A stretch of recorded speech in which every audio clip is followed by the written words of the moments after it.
Gujarat assembly इंतखाबात के पहले मरहले के लिए इंतखाबी मुहिम तेज। वजीर आजम ने सुरेंद्रनगर, जम्बूसर और नवसारी में विजय संकल्प रैलियों को किया खिताब। वजीर दाखिला अमित शाह के 4 अजला में अवामी अजलास। वहीं कांग्रेस रहनुमा राहुल गांधी ने रियासत में की तशहीर।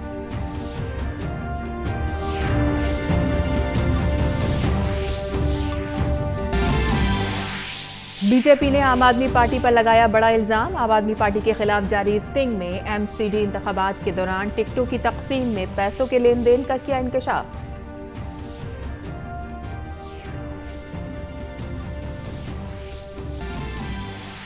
वजीर खजाना निर्मला सीतारमण ने आज बजट से कबल मीटिंगों का किया आगाज। वजीर खजाना का सनती दुनिया के रहनुमाओं और बुनियादी ढांचे और माहौलियाती तब्दीली के माहिरीन के साथ किया मशवरा।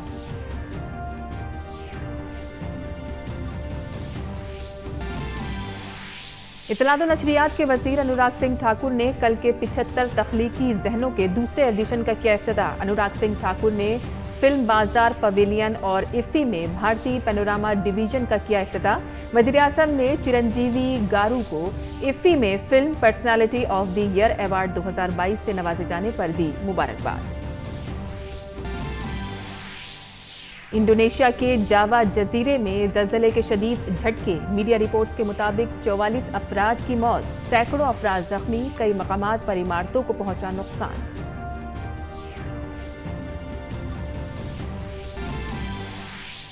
कतर में फीफा आलमी कप से अलहदा नायब सदर जमहूरिया जगदीप धनखड़ ने यूएन सरबराह गुटरेस समेत मुतअद्दिद आलमी रहनुमाओं से की मुलाकात। नायब सदर जमहूरिया ने भारतीय बिरादरी के अफराद से भी की बातचीत। फीफा आलमी कप के पहले मुकाबले में इक्वाडोर ने मेजबान टीम कतर को 2-0 से दी शिकस्त। आज होने वाले 2 मुकाबलों में इंग्लैंड का होगा ईरान से मुकाबला, तो वहीं सेनेगल और नीदरलैंड भी होंगे आमने सामने।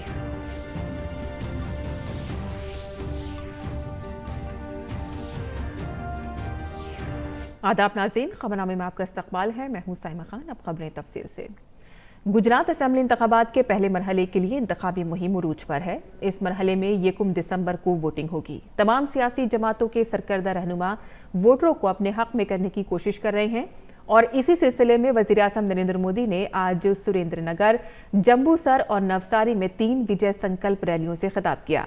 इससे पहले वजीर आजम नरेंद्र मोदी ने कल सौराष्ट्र में 4 इंतखाबी रैलियों से खिताब किया था। उन्होंने अमृत काल में रियासत को तरक्की की नई बुलंदियों पर ले जाने के लिए भारतीय जनता पार्टी को वोट देने की अपील की थी।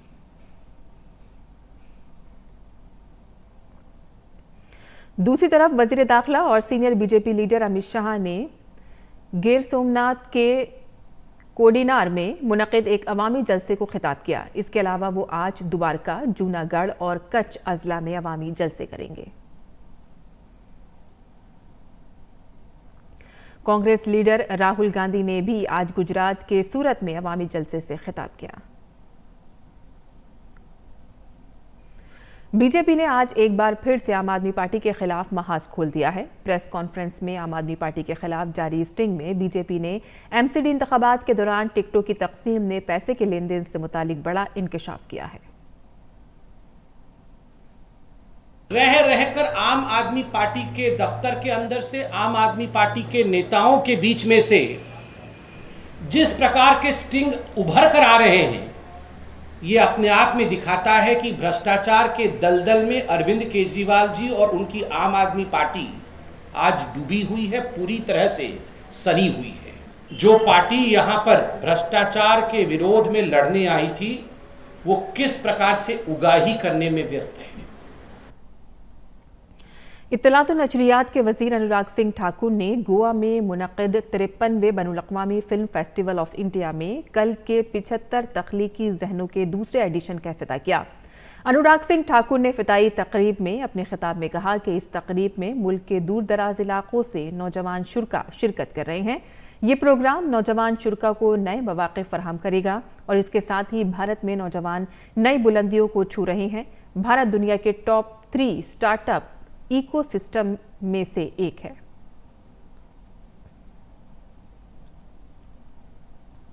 इत्तलात और नशरियात के वजीर अनुराग सिंह ठाकुर ने गोवा में मुनक़िद 53वें बैनुल-अक़वामी फिल्म फेस्टिवल ऑफ इंडिया में फिल्म बाजार का इफ्तिताह किया।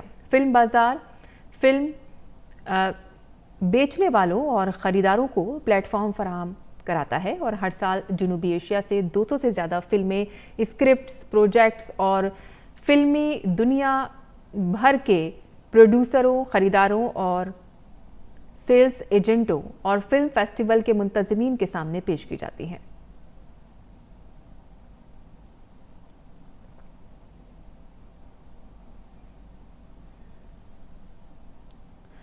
इत्तलात और नशरियात के वज़ीर अनुराग सिंह ठाकुर ने 53वें भारतीय बैनुल-अक़वामी फिल्म फेस्टिवल में मुजाहिदीन आज़ादी मंगल पांडे पर 3 3D एनिमेशन फिल्मों का मुशाहिदा किया।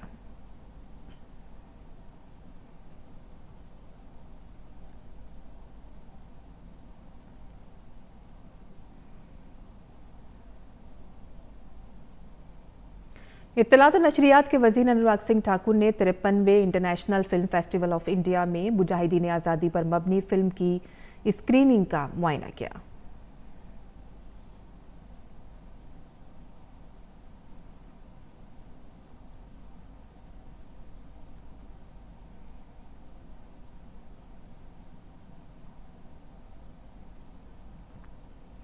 और गोवा में मुनक़िदा international film festival of India में इत्तलात और नशरियात के वज़ीर अनुराग सिंह ठाकुर से बात की हमारी नुमाइंदा मुनमुन भट्टाचार्य ने।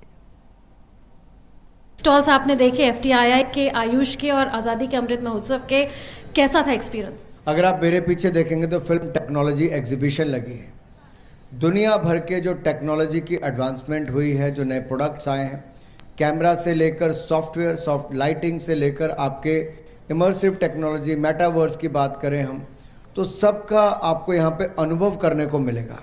और मैं देश के लोगों को कहता हूँ जो गोवा या बॉम्बे कहीं आसपास भी हैं, गोवा आ सकते हैं तो 28 नवंबर से पहले ज़रूर आइए। आपको देखने को मिलेगा कि आज आप एक फ़ोन पे भी कैसे शूट कर सकते हो, फिल्म बना सकते हो, तो आपको best of the best cameras भी अलग अलग कंपनीज़ के क्या क्या कर सकते हो, सॉफ्टवेयर, लाइटिंग, इन सब से क्या फ़र्क पड़ा है वो सब यहाँ पर देखने को मिलता है। आज़ादी का अमृत महोत्सव एग्जीबिशन को देखें तो बहुत शानदार प्रयास है, ऑडियो विजुअल्स का भी, कहानियों पर भी और क्विज पर भी एक ऐसा प्रभाव छोड़ा गया कि लोग आएंगे तो कम से कम 1-2 घंटा आज़ादी का अमृत महोत्सव स्टॉल में जाएंगे, ज्ञान भी मिलेगा और कहीं ना कहीं आज़ादी का अमृत महोत्सव मना भी पाएंगे। तीसरा आयुष मंत्रालय का है, आयुर्वेदा, योगा, यूनानी और सिद्धा पर ये सब, होम्योपैथी आपको देखने को मिलता है कि क्या क्या प्रोडक्ट्स हैं, कैसे आपकी इम्यूनिटी उससे बढ़ती है और कैसे कोविड के टाइम पे भी इसने बहुत बड़ा योगदान किया था। तो हमारी जो अपनी ट्रेडिशनल मेडिसिन है उसको बढ़ावा देने का एक अच्छा प्रयास है। आशा करता हूँ आप सब आएंगे, एग्जीबिशन को देखेंगे और इसके साथ साथ फिल्म बाज़ार जरूर जाइए। मैरियट होटल में अगर आपको देखेंगे, दुनिया में शायद ही इतना सुंदर फिल्म बाज़ार कहीं और होता होगा। और 53rd एडिशन जो इफ़ी का है, ये अपने आप में कुछ बहुत नया किया है। 75 यंग क्रिएट माइंड्स की मैं बात करूं, आज सुबह जब उनको सर्टिफिकेट दिए गए, उनके चेहरे पे एक नई खुशी थी, एक जोश था, कुछ भी करने की इच्छा थी। लगता था कि समुद्र पार कर लूं, मैं पहाड़ चढ़ जाऊं, अच्छी मूवी बना दूं, मानो दिन में न जाने कितनी बातें आ रही हों। उनको अवसर है अगले 53 घंटों में अच्छी मूवी बनाने का। अलग अलग ग्रुप्स में काम करेंगे, कोई डायरेक्शन करेगा, कोई प्रोडक्शन करेगा, कोई शूटिंग करेगा, कोई एक्टिंग करेगा, कोई स्क्रिप्ट राइटिंग करेगा, कोई डायलॉग लिखेगा, तो कोई गाना भी गाएगा। वज़ीर-ए-आज़म नरेंद्र मोदी ने फिल्म अदाकार चिरंजीवी को इफ़ी में Indian personality of the year करार दिए जाने पर ट्वीट करके मुबारकबाद पेश की। अपने ट्वीट में उन्होंने कहा कि चिरंजीवी गारू गैर मामूली शख्सियत हैं। मुतनव्वे किरदारों में उनकी हैरत अंगेज अदाकारी ने उन्हें नस्ल दर नस्ल फिल्मी शायकीन के दरमियान मकबूल बनाया है। इफ़ी गोवा में film personality of the year award 2022 से नवाजे जाने पर उन्हें मुबारकबाद। गोवा में मुनक़िदा भारतीय बैनुल-अक़वामी फिल्म फेस्टिवल में अदाकार अजय देवगन को खुसूसी एजाज़ से नवाजा गया।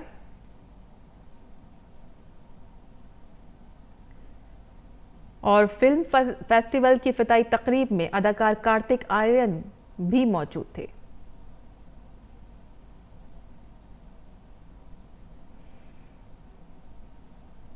भारतीय बैनुल-अक़वामी फिल्म फेस्टिवल की इफ्तिताई तकरीब में अदाकार मनोज बाजपेयी को भी खुसूसी एजाज़ से नवाजा गया। सिनेमा की तौसी को सराहते हुए मनोज बाजपेयी ने कहा कि सिनेमा सलाहियतों से पुर है। सिनेमा जितना डेमोक्रेटाइज्ड हो गया है, जितना अलग अलग जगहों पर जा चुका है। हर कोई जो कहानी कहना चाहता है आज कहानी कह सकता है, और हर कोई प्रतिभा कहीं से भी आ सकता है और वो एक मकाम बना सकता है। फिल्म इंडस्ट्री में इस तरह की डेमोक्रेसी और इस तरह का कंटेंट का भरमार और इस तरह की प्रतिभा की भरमार शायद फिल्म इंडस्ट्री ने पहली बार देखा है। प्रोग्राम से खिताब करते हुए सेंसर बोर्ड के चेयरमैन और नगमा निगार प्रसून जोशी ने कहा कि ये फेस्टिवल मुस्तकबिल का फिल्मी मेला बनता जा रहा है और इसमें नौजवानों को एक बेहतर प्लेटफॉर्म भी फराहम किया जा रहा है। अब भविष्य का फिल्म फेस्टिवल बनता जा रहा है, आने वाले कल का। यहाँ पे हम यंगस्टर्स को यहाँ पे सीखते हुए देखेंगे, मास्टर क्लास अटेंड करते हुए देखेंगे और आगे उनकी फिल्मों के लिए मार्ग प्रशस्त करेंगे कि वो अच्छी फिल्में बना सकें।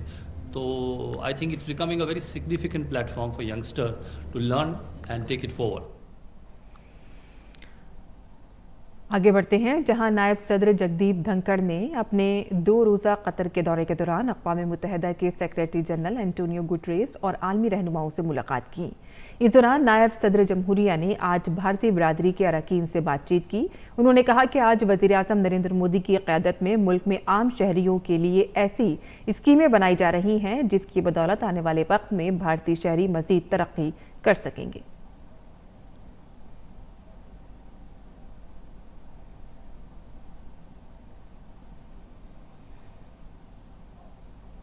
Every Indian can achieve his ambition. He has only to have an idea. Government support and money is not wanting in that. In 2022, India became #1 in the number of unicorns. We are ahead of any other country in the world, and this indicates our path of growth. Brothers and sisters, ये जो विकास है, यह विकास statistics का नहीं है, यह विकास शब्दों का नहीं है। 180 million gas connections, 18 crore gas connections गरीब परिवारों को मुफ्त में दिए।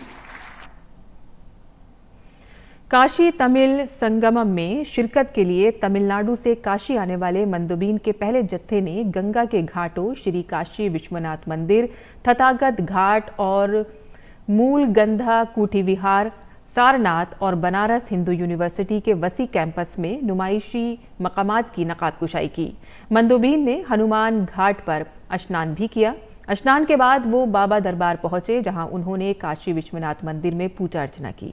मंदोबीन ने सारनाथ का भी दौरा किया। ये मकाम बौद्ध मत के 4 बड़े तीर्थ स्थल में से एक है। उन्होंने भगवान बौद्ध के पहले उपदेश के मकाम पर जाकर हजारों साल पुरानी तारीख और विरसे के बारे में मालूमात हासिल की। मंदोबीन ने आसार कदीमा के अहाते, मूल गंधा कूटी विहार और इसके आसपास के पुरकशिश मकामात को देखकर खुशी का इजहार किया। मंदोबीन, जिनमें ज्यादातर तमिलनाडु के तलबा शामिल थे, उन्होंने सुबह के वक्त बनारस हिंदू यूनिवर्सिटी कैंपस और काशी तमिल संगमम पर मुख्तलिफ नुमाइशी मकामात का भी दौरा किया। तलबा ने दोनों शहरों के मालामाल सकाफती और तारीखी विरसे के बारे में सीखने और जानने की कोशिश की। काशी और तमिलनाडु के तलबा ने मिलकर संगमम को रोशन किया। इस तकरीब में अब तक तमिलनाडु के मेहमानों और नुमाइंदों की मौजूदगी न सिर्फ तारीखी है, बल्कि काशी तमिल संगमम तकरीब में काबिल तरकीब है, बल्कि बड़ी तादाद में मकामी काशी बाशिंदों की मौजूदगी भी काबिल दीद थी। आगे बढ़ते हैं, जहां इंडियन एडमिनिस्ट्रेटिव सर्विस के साबिक अफसरान अरुण गोयल ने आज इलेक्शन कमिश्नर का ओहदा संभाल लिया है। अरुण गोयल पंजाब कैडर के 1985 बैच के सीनियर IAS अफसर हैं। अरुण गोयल दिसंबर 2027 तक इलेक्शन कमीशन में खदमात अंजाम देंगे। हाल ही में सदर द्रौपदी मुर्मू ने अरुण गोयल को इलेक्शन कमिश्नर मुकर्रर किया था। छत्तीसगढ़ कैडर के 1995 बैच के सीनियर IAS अफसर गौरव द्विवेदी ने भारत के पब्लिक ब्रॉडकास्टर प्रसार भारती के चीफ एग्जीक्यूटिव ऑफिसर के तौर पर आज ओहदा संभाल लिया है। और इससे पहले गौरव द्विवेदी हुकूमत के माई गॉव इंडिया के चीफ एग्जीक्यूटिव ऑफिसर थे। ओहदा संभालने से पहले प्रसार भारती सेक्रेटेरिएट में आला हुकाम के साथ साथ दूरदर्शन के डायरेक्टर जनरल मयंक अग्रवाल ने उनका पुरतपाक इस्तकबाल किया। बाद अज़ां CEO के इस सदारत में आला हुकाम के साथ मीटिंग हुई।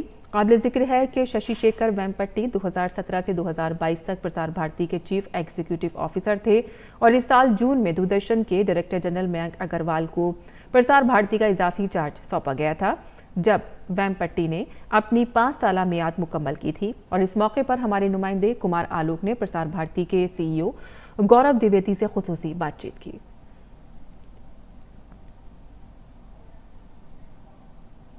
हमारे साथ हैं गौरव द्विवेदी साहब, जिन्होंने आज ही पदभार ग्रहण किया है प्रसार भारती CEO का। सर, कितनी बड़ी चुनौती आप समझते हैं? प्रसार भारती के जो 2 कंपोनेंट्स हैं, दूरदर्शन और ऑल इंडिया रेडियो, हम शायद उस आखिरी जनरेशन के लोग हैं जो केवल दूरदर्शन और ऑल इंडिया रेडियो के साथ बड़े हुए। उसके बाद पिछले 2 दशक में, 2.5 दशक में काफ़ी तेज़ी से निजी चैनल्स, चाहे वो रेडियो पर हों चाहे टीवी पर हों, उनका मार्केट शेयर बढ़ा है। और आगे के जो जनरेशन्स हैं उन्होंने जो है वो बहुत चॉइस देखी है। बावजूद इसके आज भी प्रसार भारती के जो आउटरीच है उसको आमतौर पर माना जाता है कि वो सबसे ज़्यादा विश्वसनीय है, सबसे ज़्यादा ट्रस्टेड न्यूज़ ब्रांड्स हैं। इंटरटेनमेंट के मामले में वो जो दौर था, बुनियाद से लेकर बहुत सारे सीरियल्स जो घर घर पे दिखे आए थे, आज हम थोड़ा कमज़ोर हुए हैं। तो इंटरटेनमेंट को सर स्ट्रेंथन करने के लिए आपकी क्या योजना है? मैं नहीं कहूँगा कि कमज़ोर हुए हैं। It's a matter of probably being able to assess what the public wants to see, जो उनको देखने की इच्छा है। लेकिन साथ ही साथ हमारा ये भी रोल है कि उनको एक बैलेंस्ड हम लोग व्यू प्रोवाइड करें। तो उसके नज़र से ज़रूर आगे जब चर्चा करेंगे सब लोगों के साथ में, जब अभी तक जो कार्रवाई चल रही हैं उनकी जब विवेचना करेंगे, तो ज़रूर ये स्पष्ट होगा कि इसको हम लोग और बेहतर कैसे कर सकते हैं। और ये केवल कोई एक बार करने वाली चीज़ नहीं होगी, ये तो लगातार रोज़ करने वाली चीज़ होगी। तो उसके सिस्टम्स ज़रूर यहाँ पर अभी भी होंगे और हमारा प्रयास रहेगा कि उनको और मजबूत किया जाए और तेज़ी से आगे बढ़ाया जाए। मरकज़ी वज़ीर ख़ज़ाना निर्मला सीतारमण ने आज बजट से पहले की मीटिंगों का आगाज़ किया। इस सिलसिले में मरकज़ी वज़ीर ख़ज़ाना ने सनतकारों और इंफ्रास्ट्रक्चर और मौसमियाती तब्दीली पर माहिरीन से सलाह मशवरा किया। काबिल ज़िक्र है कि 2023-24 के बजट की तैयारियों के सिलसिले में स्टेक होल्डर से तजावीज़ के लिए वज़ीर ख़ज़ाना की वर्चुअल मीटिंग भी मुनक़िद की जा रही है। और कल 22 नवंबर को निर्मला सीतारमण ज़राअत और एग्रो प्रोसेसिंग इंडस्ट्री, मालियाती शोबे और कैपिटल मार्केट के नुमाइंदों से मीटिंग करेंगी। 24 नवंबर को वो सेहत, तालीम, पानी और सफाई समेत समाजी शोबे के माहिरीन के अलावा सर्विस सेक्टर और कारोबारी तंजीमों के नुमाइंदों से मुलाकात करेंगी। ट्रेड यूनियन के नुमाइंदों और माहिरीन इक़्तिसादियात के साथ प्री बजट मीटिंग 28 नवंबर को होगी। 2023-24 के बजट में तमाम तर तजावीज़ पर गौर व फिक्र किया जाएगा, जैसे कि वज़ीर ख़ज़ाना 1 फरवरी को पार्लियामेंट में पेश करेंगी। दिल्ली हुकूमत 2012 के चावला इस्मत दरी और कत्ल केस में नज़रसानी की दरख्वास्त दायर करने जा रहा है। लेफ्टिनेंट गवर्नर ने नज़रसानी की दरख्वास्त दायर करने के फैसले को मंजूरी दे दी है। हाल ही में सुप्रीम कोर्ट ने निचली अदालत और हाई कोर्ट की तरफ से सुनाई गई सजाए मौत को कल अदम करार देते हुए मुल्जिमीन की रिहाई का हुक्म दिया था। सुप्रीम कोर्ट ने कहा था कि पुलिस और इस्तिग़ासा के दलाइल में कई तजादात हैं और मुकदमे की समाअत में भी बहुत हक़ाइक़ को नज़रअंदाज किया गया है। माही परवरी का आज आलमी दिन है। इसका मकसद मछलियों के ज़ख़ीरे और सेहतमंद माहौलियाती निज़ाम की पायदारी को यकीनी बनाने के लिए दुनिया भर में माही परवरी को अलग अलग तरीक़ों से तब्दीली लाने पर तवज्जो मरकूज़ करना है। माही परवरी का महकमा सेहत, समंदरी माहौलियाती निज़ाम और पायदार माही परवरी के बारे में बेदारी पैदा करने के लिए दमन में तक़रीबात का इनेकाद कर रहा है। हुकूमत इस सिलसिले में गुज़िश्ता 3 बरसों में बेहतरीन कारकर्दगी दिखाने वाली रियासतों और अज़ला को एजाज़ से नवाजेगी। टेक्नोलॉजी की मुंतकली के लिए एक नुमाइश और टेक्नोलॉजी सेशन का इनेकाद किया जाएगा। कर्नाटक के मंगलुरु ऑटो रिक्शा धमाका मामले में पुलिस ने मुलजिम शारिक के घर से मुतादिद सामान बरामद किए हैं, जिसके बाद एडीजीपी आलोक कुमार ने एक प्रेस कॉन्फ्रेंस में वाक़े की जानकारी देते हुए कहा कि 9 नवंबर को शाम 7:40 पर मंगलुरु शहर के बाहर एक ऑटो में कम शिद्दत का धमाका हुआ। वाक़े में मुसाफिर और ड्राइवर झुलसकर जख्मी हो गए। ऑटो ड्राइवर की शिनाख्त पुरुषोत्तम पुजारी के तौर पर की गई है और मुसाफिर की शिनाख्त शारिक के तौर पर की गई है। उन्होंने ये भी कहा है कि मुलजिम के खिलाफ 3 मुकदमात दर्ज किए गए हैं, 2 मंगलुरु शहर और 1 शिवमोगा में दर्ज है। मुलजिम के खिलाफ 2 मुकदमात में यूएपीए के तहत मुकदमा दर्ज किया गया है और वो तीसरे मामले में मतलूब था। बात करते हैं अब बैनुल अक़वामी खबरों की, जहां इंडोनेशिया के शहर जकार्ता में 5.6 शिद्दत का ज़लज़ला आया है। इस दौरान 46 अफराद जान की बाजी हार गए हैं। इसके साथ ही 700 से ज़ायद अफराद के जख्मी होने की भी इत्तला है। हलाकतों की तादाद में मज़ीद इजाफा हो सकता है। ज़लज़ले का मरकज़ मगरबी जावा के इलाके सियानजोर में 10 किलोमीटर की गहराई में था। ताहम इसकी वजह से सुनामी का कोई इम्कान जाहिर नहीं किया गया है। मालूमात के मुताबिक जकार्ता में ज़लज़ले के बाद लोग खौफज़दा हो गए। दफातर में काम करने वाले लोग भी बाहर निकल कर आ गए। फिलहाल बचाव का काम जारी है और जख्मियों को अस्पताल में भेजा जा रहा है।